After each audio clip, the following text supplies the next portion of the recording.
ನಿಮ್ಗೆ ಗೊತ್ತಾ ಯಾಕೆ ಮೂರು ದೇವರು ಅಂದ್ರೆ ಗಣೇಶ, ಲಕ್ಷ್ಮಿ, ಸರಸ್ವತಿ ಒಂದೇ ಫೋಟೋದಾಗ ಇರ್ತಾರೆ?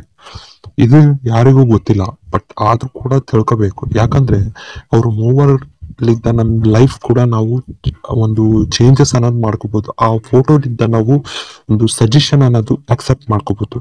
ಅದು ಏನಪ್ಪಾ ಅಂತಂದ್ರೆ ಗಣೇಶ.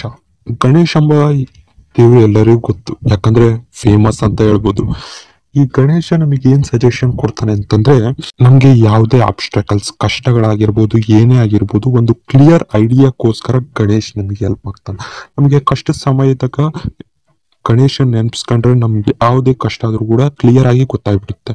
ಮತ್ತೆ ಲಕ್ಷ್ಮಿ, ಸರಸ್ವತಿ ಗೊತ್ತು. ಯಾಕಪ್ಪ ಅಂದ್ರೆ ಸರಸ್ವತಿ ನಾಲೆಜ್ಗೋಸ್ಕರ, ಲಕ್ಷ್ಮಿ ಅನ್ನೋದು ರೊಕ್ಕಕ್ಕೋಸ್ಕರ. ಅಂದ್ರೆ ನಮ್ಗೆ ಹಣ ಸಂಪಾದಿಸಕ್ಕೋಸ್ಕರ ನಮ್ಗೆ ಲಕ್ಷ್ಮಿಯನ್ನ ಬೇಡ್ಕೊಂತೀವಿ, ಜ್ಞಾನಕ್ಕೋಸ್ಕರ ಸರಸ್ವತಿನ ಬೇಡ್ಕೊಂತೀವಿ. ಹಾಗೆ ಗಣೇಶನ್ ಕ್ರಿಯೇಟಿವಿಟಿ, ಐಡಿಯಾಸ್ಗೆ ಗಣೇಶನ್ ಬೇಡ್ಕೊಂತೀವಿ. ಹಾಗಾದ್ರೆ ಗಣಪತಿ ಮತ್ತೆ ಸರಸ್ವತಿ ಮತ್ತೆ ಇರೋ ರಿಲೇಶನ್ಶಿಪ್ ಏನಪ್ಪಾ ಅಂದ್ರೆ ಅಣ್ಣ ತಂಗಿ ರಿಲೇಶನ್ಶಿಪ್. ಅದೇ ಲಕ್ಷ್ಮಿ ಮತ್ತು ಗಣಪತಿ ರಿಲೇಶನ್ ನೋಡಿದ್ರೆ ಅಮ್ಮ ಮಗ ರಿಲೇಶನ್.